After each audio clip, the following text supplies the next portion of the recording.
Bismillahirrahmanirrahim. Assalamualaikum warahmatullahi wabarakatuh. Perkenalkan, nama saya Ismail Hafidhus Salam dari kelas C11 nomor NPM 101385. Di sini saya akan memaparkan evaluasi tengah semester Pendidikan Agama Islam 5.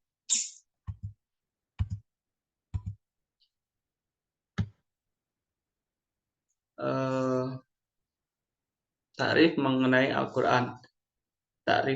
Takriful Al-Quran, yaitu menurut bahasa Quran berarti bacaan, atau pengertian ini dikemukakan dalam Al-Quran tersebut. Inna alaina ham'ahu wa qur'anu fa'idha qara'nahu fattabi'ul Qur'an, yang artinya sesungguhnya mengumpulkan Al-Quran di dalam dadamu dan menetapkan bacaannya pada lidahmu itu adalah tanggungan kami. Karena itu, jika kami telah membacakannya, hendaklah kamu ikuti bacaannya. Quran Surat Al-Qiyamah. Selanjutnya, mujizat. Mujizat artinya sesuatu perkara yang luar biasa yang tidak akan mampu manusia membuatnya. Karena hal itu di luar kesanggupannya. Mujizat dianugerahkan kepada para nabi dan rasul dengan maksud menguatkan kenabian dan kerasulannya, serta menjadi bukti bahwa agama yang dibawa oleh mereka benar-benar dari Allah Ta'ala.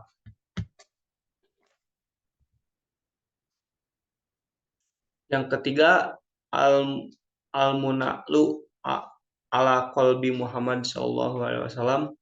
Al-Quran itu diturunkan khususnya kepada Nabi Muhammad SAW, sedangkan kalam Allah yang diturunkan kepada nabi-nabi selain Nabi Muhammad SAW, seperti Taurat yang diturunkan kepada Nabi Musa ataupun Injil yang diturunkan kepada Nabi Isa, tidak bisa ditanamkan atau disebut sebagai Al-Quran. Demikian pula hadis qudsi tidak bisa disamakan dengan Al-Quran, tercantum dalam Quran Surat Asy-Syura ayat 192 sampai 195. Al-Quran disampaikan secara mutawatir sehingga terpelihara ashalahnya ataupun hadis. Mutawatir dalam periwayatan Al-Quran, mutawatir adalah berita ataupun hadis yang sahih yang diriwayatkan oleh jamaah yang secara akal dan kebiasaan tidak mungkin bersepakat untuk bohong dari jamaah yang serupa sejak awal sanadnya, pertengahan hingga penghabisannya. Selanjutnya yang kedua, sejarah periwayatan Al-Quran. Al-Quran diturunkan pada bulan Ramadan dan diturunkan selama sekitar 22 tahun, 2 bulan, dan 22 hari. Secara berangsur-angsur. Nabi menerima wahyu huruf demi huruf dengan perantara Jibril yang menghafalnya. Kemudian beliau menyampaikan Al-Quran dengan membacakannya kepada sahabat dan menyuruh menuliskannya di Sahifah. Sahabatnya menerima Al-Quran dengan dihafal dan ditulis pada tulang, kayu, daun, kulit, dan lainnya, sesuai dengan susunan ayat dan suratnya. Metode dalam Al-Quran yang pertama, metode fiz, penghafal dalam hati. Yang kedua, melalui perawi dan para hufa'ah Al-Quran di zaman Rasulullah SAW. Yang ketiga, metode ras, penulisan dalam mushaf. Yang keempat, metode qiraat. Yang kelima, metode tasjil atau perekaman. Yang kelima, membacanya adalah ibadah. Tujuan diturunkan Al-Quran adalah untuk menjadikan pedoman manusia dalam menata kehidupan agar memperoleh kebahagiaan dunia dan akhirat. Al-Quran mengandung pelajaran yang baik untuk dijadikan penuntun dan pergaulan antara golongan manusia. Antaranya keluarga dengan sesama ataupun murid dengan guru, antara manusia dengan Tuhannya. Hadza bayyana lannasi wa hudan wa wa'adahu lal muttaqin. Inilah Al-Quran satu keterangan yang jelas untuk semua manusia dan menjadi petunjuk serta pelajaran bagi orang-orang yang bertakwa. Quran Surat Ali Imran dari 3 sampai 138. Asma Quran, nama-nama Al-Quran. Yang pertama Alkitab, Quran Surat 2 ayat 2. Yang kedua petunjuk, Quran Surat 2 ayat 2 185. Yang ketiga Ar-Rahmat, Quran Surat ketiga ayat 138. Yang keempat Quran Surat 5 dari ayat 15 sampai 16. Yang kelima Surat Ar-Rum, Quran Surat 42 sampai 52. Yang keenam Obat, Quran Surat 10 sampai 57. Kebenaran. Yang ketujuh Kebenaran, Quran Surat 2 147. Yang kedelapan Penerangan, Quran Surat 138. Pelajaran, Quran Surat 3 138 54 ayat 17. Berita gembira, Quran Surat 16 ayat 89. Pengingat, Surat 15 ayat 9. Fungsi Al-Quran. Kitab berita dan kabar. Al-Quran memuat kabar maha penting, yaitu tentang hari kiamat. Disebutkan dengan istilah naba untuk menutup betapa hakikat kiamat adalah informasi yang harus diketahui setiap orang, terutama mereka yang beriman. Imam Ibnu Katsir membagi manusia dalam hal ini menjadi dua bagian. Yang pertama, manusia yang mengingat adanya hari kiamat. Mereka adalah orang-orang kafir secara akidah. Yang kedua, manusia yang mengaku beriman atas adanya hari kiamat, tapi mereka terlena dengan dunia dan tidak memperbanyak amal. Mereka adalah orang-orang yang lemah iman. Selanjutnya yang kedua, hukum dan aturan. Au hukman malhaq iliyati yab'una wa may ahsanu minallahi hukman al-qaumi ya'qilun. Apakah hukum jahiliyah yang mereka hendaki? Siapakah yang lebih baik daripada hukum Allah bagi orang-orang yang meyakini agamanya? Quran Surat Al-Maidah ayat 50.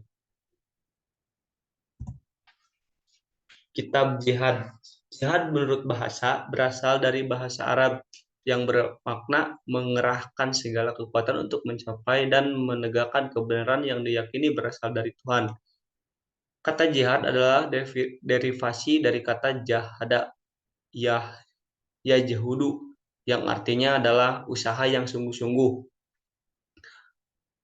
Walladzina jahadu fina lanahdihum subuhuna wa innallaha lama'al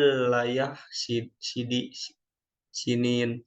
Dan orang yang berjihad untuk mencari keridhaan kami akan tunjukkan kepada mereka jalan-jalan kami, dan sungguh Allah berserta orang-orang yang berbuat baik. Quran Surat Al-Ankabut ayat 69. Selanjutnya yang keempat, kitab tarbiyah.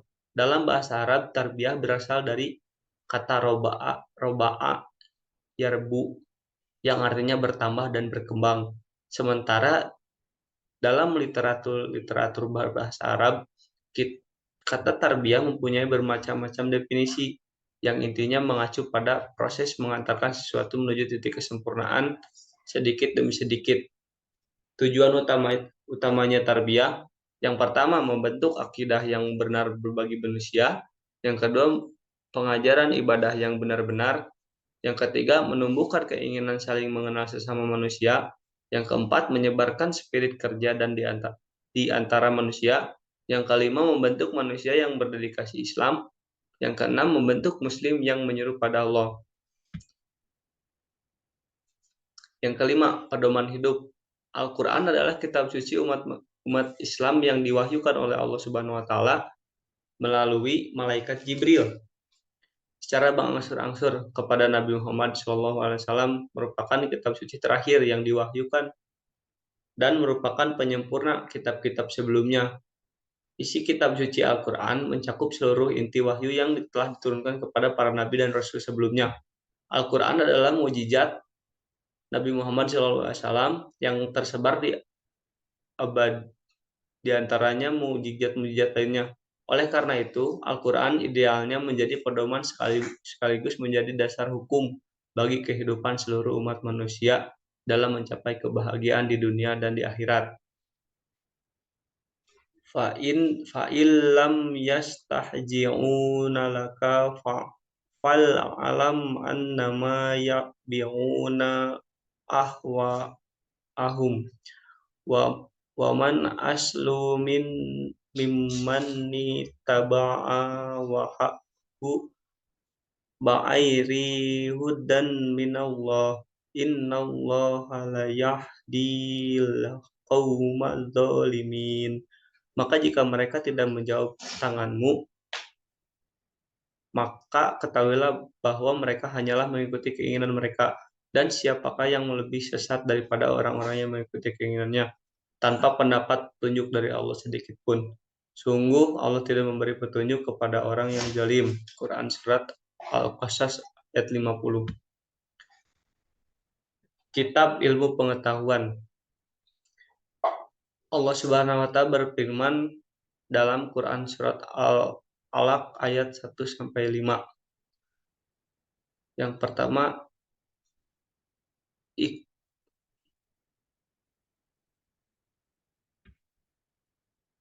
Iqra bismi rabbikal ladzi khalaqal insana min 'alaq. Iqra wa rabbukal akram alladzi 'allama bil qalam 'allamal insana ma lam ya'lam. Yang artinya, bacalah dengan menyebut nama Tuhanmu yang menciptakan. Dia telah menciptakan manusia dari segumpal darah. Bacalah, dan Tuhanmu lah yang maha mulia, yang mengajar manusia dengan pena. Dia mengajarkan manusia apa yang tidak diketahuinya. Selanjutnya, perintah membaca dan mencari ilmu.